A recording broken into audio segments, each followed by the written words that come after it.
അർജുൻ ആയങ്കി പിടിയിലായി. പിടിക്കാൻ പറ്റുമെങ്കിൽ പിടിച്ചു കാണിക്കൂ എന്നതാണ് അവസാനത്തെ പോലീസിനോടുള്ള വെല്ലുവിളി. കണ്ണൂർ എത്തിയതിനു ശേഷം അർജുൻ ആയങ്കിയെ തേടിയുള്ള പോലീസിൻ്റെ ഒരു യാത്രയുണ്ടല്ലോ, അത് നമുക്ക് എവിടെ നിന്ന് തുടങ്ങാൻ പറ്റും? നമ്മുടെ DIG ഇപ്പോൾ സംസാരിച്ചപ്പോൾ പറഞ്ഞതുപോലെ കണ്ണൂർ സ്ക്വാഡ് സിനിമ കണ്ടിട്ടുണ്ടായിരുന്നു, അതുപോലെയാണ് തോന്നിയതെന്നാണ് DIG പറഞ്ഞത്. ഏതാണ്ട് എല്ലാ കേസന്വേഷണവും അതുപോലെ തന്നെയാണ്. ഇതുപോലെയുള്ള വലിയ പിടികിട്ടാപ്പുള്ളികൾ അല്ലെങ്കിൽ കൊടും ക്രിമിനലൊക്കെ ആകുമ്പോൾ ഒരുപാട് സഹായികളുണ്ടാവും. അവരും വലിയൊരു ക്രിമിനൽ പശ്ചാത്തലമുള്ള ആളുകളായിരിക്കും. അപ്പോൾ ഒളിത്താവളങ്ങൾ നിരവധി ഉണ്ടാകും. ഈ ആദ്യം അർജുൻ ആയങ്കിക്കെതിരെ വന്ന സ്വർണം പൊട്ടിക്കൽ കേസിൽ ഉൾപ്പെടെ അർജുൻ ആയങ്കിയെ സഹായിക്കാൻ വേണ്ടി ഒരുപാട് ആളുകളുണ്ടായിരുന്നു. അതിന് ചില രാഷ്ട്രീയ ബന്ധങ്ങളൊക്കെ ഉണ്ടായിരുന്നു. നമുക്ക് ഇന്നത്തെ ഈ കാര്യത്തിലേക്ക് വരുമ്പോൾ അർജുൻ ആയങ്കി കണ്ണൂരിലെത്തി എന്നുള്ള വിവരം പോലീസിന് ആദ്യം തന്നെ ലഭിച്ചിട്ടുണ്ടായിരുന്നു. അത് വിവരം കിട്ടുന്നത് തൃശ്ശൂരിൽ അർജുൻ ആയങ്കിയുടെ സഹോദരനും പെൺസുഹൃത്തും പിടിയിലായിട്ടുണ്ടായിരുന്നു. ഈ പെൺസുഹൃത്തിൻ്റെ വീട്ടിലേക്ക് പോയിട്ടുണ്ടെന്നാണ് പെൺസുഹൃത്ത് തൃശ്ശൂരിൽ വെച്ച് പോലീസിന് കൊടുത്ത മൊഴി. അങ്ങനെ ഇവരുടെ വീട്ടിലേക്ക് പോയി. ഇവരുടെ വീട് വരുന്നത് പനങ്കാവിലാണ്. പനങ്കാവ് അവിടെ ഒരു വാടക വീട്ടിലാണ് ഈ സ്ത്രീ താമസം. അവിടെ എത്തിയപ്പോൾ പോലീസ് പരിശോധിച്ചപ്പോൾ അർജുൻ ആയങ്കിയുടെ കാർ അവിടെ ഉപേക്ഷിച്ച നിലയിൽ കണ്ടിട്ടുണ്ട്. പിന്നീട് CCTV പരിശോധിച്ചു. ആ CCTV പരിശോധിച്ചപ്പോഴാണ് അർജുൻ ആയങ്കി മറ്റൊരു കാറിൽ അവിടെ നിന്ന് രക്ഷപ്പെട്ടു എന്ന് കണ്ടെത്തിയത്. പിന്നീട് എവിടെ പോയി എന്ന് പോലീസിനും പിടികിട്ടിയില്ല. അങ്ങനെ പോലീസ് വീണ്ടും അർജുൻ ആയങ്കിയെ തപ്പിയിറങ്ങി. ആദ്യം കിട്ടിയ ഒരു ലീഡാണല്ലോ ഈ വീട്ടിലുണ്ടെന്നുള്ളത്. പിന്നീട് അത് കഴിഞ്ഞു. അർജുൻ ആയങ്കി എവിടെയാണുള്ളതെന്ന് അറിയില്ല. ഈ കാറ് അർജുൻ ആയങ്കിയുടെ തന്നെയാണെന്ന് സ്ഥിരീകരിച്ചിട്ടുണ്ട്. കാരണം അർജുൻ ആയങ്കി ഉപയോഗിക്കുന്ന കാറാണ്, ഭാര്യയുടെ പേരിലുള്ള കാറാണ്. പിന്നീട് ഏത് കാറാണ് ഉപയോഗിച്ചതെന്നുള്ള ഒരു ധാരണയുമില്ല. മറ്റൊരു കാറിൽ പോയി എന്ന് പോലീസ് മനസ്സിലാക്കിയിട്ടുണ്ട്. അതെവിടെയാണ് എങ്ങോട്ടാണെന്നുള്ളത് ഒരു ധാരണയുമില്ല. ആ കാർ ഏത് വഴി പോയി എന്നും പോലീസിന് വിവരം ലഭിച്ചിട്ടില്ല. പിന്നെ ഇയാളുടെ ഒരുപാട് സുഹൃത്തുക്കളെ കരുതൽ തടങ്കലിൽ വെച്ചിട്ടുണ്ടായിരുന്നു.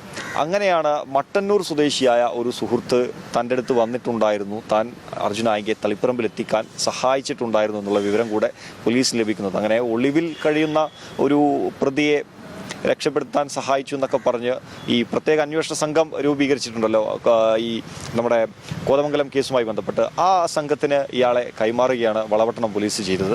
പിന്നീട് തളിപ്പറമ്പിൽ അന്വേഷണം നടന്നു. തളിപ്പറമ്പിൽ ഒരുപാട് അന്വേഷിച്ച് നടന്നപ്പോഴാണ് ഒരു ഓട്ടോ ഡ്രൈവർ പോലീസിന് തുണയായത്. അങ്ങനെ ഇയാളൊരു ഓട്ടോയിൽ പോയെന്ന് മനസ്സിലാക്കി. ആ ഓട്ടോ ഡ്രൈവർ ഓട്ടോയിൽ പോയെന്ന് മനസ്സിലാക്കിയത് CCTV ദൃശ്യം കണ്ടിട്ട് തന്നെയാണ്.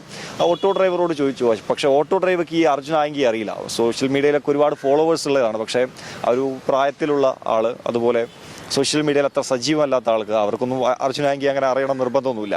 അങ്ങനെ ആയങ്കി വന്നു എന്ന് മനസ്സിലാക്കി. ആയങ്കിയുടെ ഫോട്ടോ കാണിച്ചു കൊടുത്തപ്പോൾ അദ്ദേഹം തിരിച്ചറിഞ്ഞു പയ്യന്നൂരിലേക്കാണ് പോയതെന്ന് മനസ്സിലാക്കി. പിന്നീട് പയ്യന്നൂരിൽ അർജുൻ ആയങ്കിക്ക് ചില സുഹൃത്തുക്കളുണ്ട്. അത് ഈ പാർട്ടിയുമായി ബന്ധപ്പെട്ടിട്ടുള്ള സുഹൃത്തുക്കളാണ്.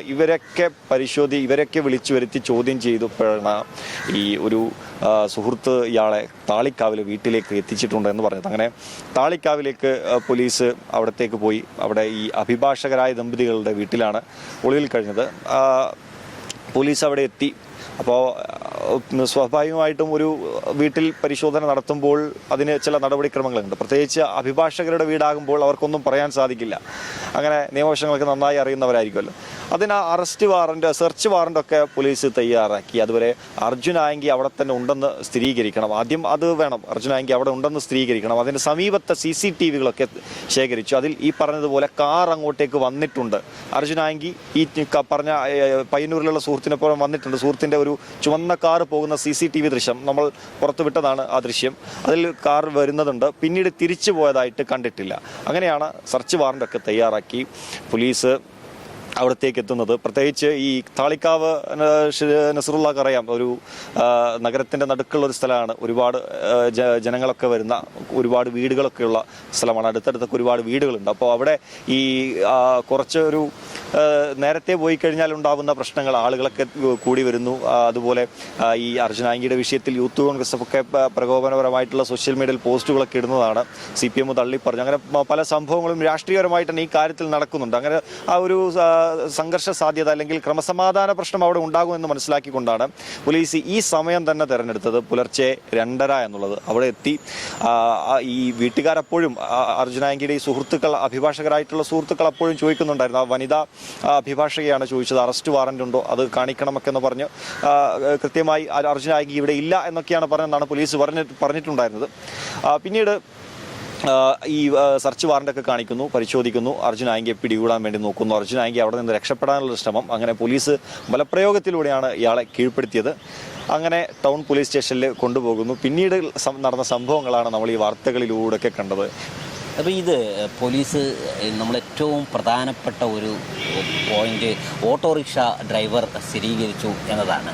പോലീസിൽ നിന്ന് നമുക്ക് ഇപ്പോൾ ലഭ്യമാവുന്ന വിവരം, ജനങ്ങൾ വലിയ രൂപത്തിലുള്ള ഒരു പിന്തുണ പോലീസിന് ഈ വിഷയത്തിൽ നൽകിയിട്ടുണ്ട്. ഒരാൾ എന്നതല്ല, ഒരുപാട് ആളുകളുടെ സഹായം, അവരുടെ ഇൻഫർമേഷൻസ്, അതൊക്കെ നമുക്ക് ഗുണമായിട്ടുണ്ട്. എല്ലാവർക്കും നന്ദി രേഖപ്പെടുത്തുന്നു എന്ന് പോലീസ് പറഞ്ഞിട്ടുണ്ട്. സാധാരണ പോലീസിൻ്റെ ഒരു അന്വേഷണ രീതി ലൊക്കേഷൻ, ഫോൺ ലൊക്കേഷൻ, അതുപോലെ അർജുൻ ആയിങ്കി ആണെങ്കിൽ സ്ഥിരമായി സോഷ്യൽ മീഡിയ ഉപയോഗിക്കുന്നു. പക്ഷെ ആ വഴിയല്ലാതെ സാധാരണ പഴയ രീതിയിൽ പോലീസുകാർ ഈ ആളുകളിൽ നിന്ന്, സോഴ്സുകളിൽ നിന്നൊക്കെ വിവരം ശേഖരിച്ചാണ് ഇവിടെ എത്തിയത് എന്ന് പറയുന്നത്. അപ്പോൾ ആധുനിക ടെക്നോളജി ഒരു ഭാഗത്ത് ഉപയോഗിക്കുന്നു, അതോടൊപ്പം തന്നെ പോലീസിൻ്റെ പഴയ കാലത്തുണ്ടായിരുന്ന അവരെ ശീലിച്ചിരുന്നു. പക്ഷെ ആ ഒരു ശീലത്തിലേക്ക്, അതായത് അങ്ങനെ ഒരു കാര്യത്തിലേക്ക് കടന്നത് സാങ്കേതികമായിട്ടുള്ള വിദ്യയുടെ വളർച്ചയാണ്. അതായത് ഇന്ന സ്ഥലത്ത് എത്തിയിട്ടുണ്ട് എന്ന് ആദ്യം മനസ്സിലാക്കിയിട്ടുണ്ട്. അതുകൊണ്ടാണ് ആ രീതിയിലേക്കുള്ള അന്വേഷണത്തിലേക്ക് കടക്കാൻ പറ്റിയതെന്നാണ്. പ്രധാനമായിട്ടും ഈ കേസിൽ വഴിത്തിരിവായത് CCTV ദൃശ്യങ്ങളാണ്. എടപ്പാൾ മുതലുള്ള ചില CCTV ദൃശ്യങ്ങൾ കണ്ടു. ഒരു ടോൾ പ്ലാസയിൽ നിന്ന് അർജുൻ ആയിങ്കി തന്നെ വണ്ടി ഓടിക്കുന്ന CCTV ദൃശ്യം കണ്ടു. അതുപോലെ ഇപ്പം നേരത്തെ പറഞ്ഞ ആ യുവതിയുടെ വീട്ടിലെത്തിയ CCTV ദൃശ്യം, തളിപ്പറമ്പിലും പയ്യന്നൂരിലുമൊക്കെയുള്ള അങ്ങനെ പല CCTV ദൃശ്യങ്ങളും പോലീസിന് ഈ കാര്യത്തിൽ വലിയ ഉപകാരപ്പെട്ടിട്ടുണ്ട്. ഈ അഭിഭാഷകരുടെ വീട്ടിലേക്ക് വരുമ്പോഴുണ്ടായിരുന്ന കാറ് വരുന്നതും അവിടെ നിന്ന് പോയിട്ടില്ല എന്ന് പോലീസ് ഉറപ്പാക്കിയതും ഒക്കെ ഈ CCTV ദൃശ്യം കേന്ദ്രീകരിച്ച് തന്നെയാണ്. അത് തീർച്ചയായിട്ടും അവർക്ക് വലിയ രീതിയിൽ ഈ കേസിന് അർജുൻ ആയിങ്കയെ പിടികൂടാൻ വേണ്ടി ഉപകാരപ്പെട്ടിട്ടുണ്ട്. സ്വർണം പൊട്ടിക്കൽ സംഘം, അതിനു മുൻപ് പാർട്ടിയുടെ ഒരു സൈബർ പോരാളി, അങ്ങനെ പ്രവർത്തിക്കുന്ന ഒരാൾക്ക് വലിയ രൂപത്തിലുള്ള സാങ്കേതിക പരിജ്ഞാനവും അതുപോലെ ആ മേഖലയിലുള്ള ധാരാളം ആളുകളുടെ ഒരു പിന്തുണയും സഹായവും കിട്ടുന്നു. ലൊക്കേഷൻ മാറാൻ, അതുപോലെ തന്നെ പല സ്വഭാവത്തിലുള്ള ഒളിച്ചു താമസിക്കുന്നിടത്ത് നമ്മൾ കഴിഞ്ഞ ഈ ഒരാഴ്ചക്കിടയിൽ സാങ്കേതികമായി തന്നെ നന്നായി പരിശീലിച്ച ഒരാളാണ് ഈ ആയിങ്കി എന്ന രൂപത്തിൽ ആണ് മനസ്സിലാക്കാൻ കഴിയും. അത് അർജുൻ ആയിങ്കിക്ക് അങ്ങനെ ഒരു കോൺഫിഡൻസ് ഉണ്ടെന്ന് തോന്നുന്നു. കാരണം പോലീസ് തപ്പി ഇറങ്ങുമ്പോൾ പോലും സമൂഹ മാധ്യമങ്ങളിൽ പോസ്റ്റ് ഇടണമെങ്കിൽ, അല്ലെങ്കിൽ പോലീസിന് ട്രോളിക്കൊണ്ടുള്ള കമൻറ്റുകൾ ഇടണമെങ്കിൽ ഒരു ആത്മവിശ്വാസം, തൻ്റെ പിന്നിൽ തൻ്റെ സുഹൃത്തുക്കൾ ഉണ്ട് എന്നുള്ള അങ്ങനെ എന്തോ ഒരു കാര്യം ഇയാൾ ഈ അന്വേഷണം നടക്കുന്ന സമയത്ത് തന്നെ ഒരു സ്റ്റാറ്റസോ അതുപോലെ ഇൻസ്റ്റഗ്രാമിൽ സ്റ്റോറിയോ മറ്റോ ഇട്ടതായിട്ടുള്ള സ്ക്രീൻഷോട്ടുകളൊക്കെ പുറത്തു വന്നതാണ്.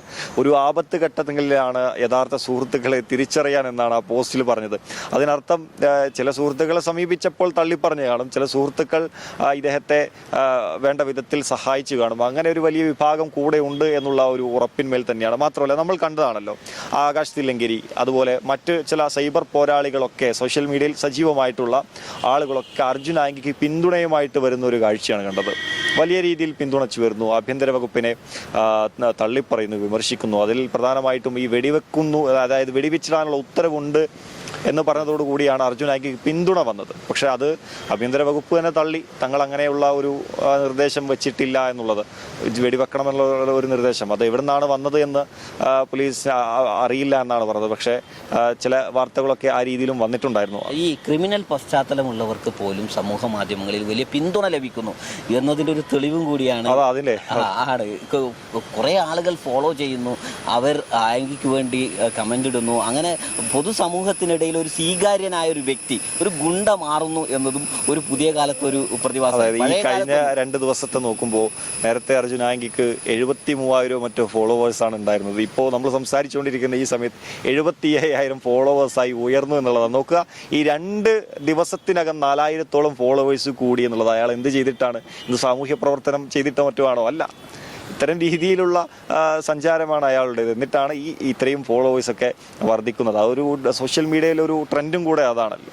തീർച്ചയായിട്ടും ഇപ്പോൾ പോലീസും അതോടൊപ്പം തന്നെ ആഭ്യന്തരമന്ത്രിയൊക്കെ സൂചിപ്പിച്ചതുപോലെ ഇത്തരത്തിലുള്ള ആളുകൾ, ഗുണ്ടകളുടെ ഒരു നാടല്ല കേരളം, ആ ഗുണ്ടകളുടെ നാടല്ല എന്നൊരു സന്ദേശം പൊതുസമൂഹത്തിന് കൊടുക്കാൻ ഈ അറസ്റ്റും തുടർ നടപടിയിലൂടെയും പോലീസിന് സാധിച്ചു എന്ന് തന്നെ വേണ്ടേ മനസ്സിലാക്കാൻ? ഉറപ്പായിട്ടും നമുക്ക് ആ രീതിയിൽ തന്നെ കരുതാം. കാരണം കേരള പോലീസ് പിടിക്കണമെന്ന് വിചാരിച്ചു കഴിഞ്ഞാൽ അത് ഈ അർജുൻ ആയിങ്കി മാത്രമല്ല, കൊടിസുനിയെ പിടിച്ച സ്ഥലമൊക്കെ നമുക്കറിയാം. ഇരുട്ടിയിലങ്ങ് അത് ഏത് രീതിയിലുള്ള അവിടുത്തെ രാഷ്ട്രീയ പശ്ചാത്തലം എന്താണെന്നൊക്കെ നമുക്ക് കൃത്യമായിട്ട് കൃത്യമായിട്ട് അറിയാലോ. അങ്ങനെയുള്ള സ്ഥലത്ത് പോയി പിടിച്ച് കൊണ്ടുവന്നിട്ടുണ്ടെങ്കിൽ അതുമാത്രമല്ല അർജുൻ ആയങ്കിയേക്കാളും വലിയ ആളുകളെയൊക്കെ പിടിച്ചിട്ടുണ്ട് പോലീസ്.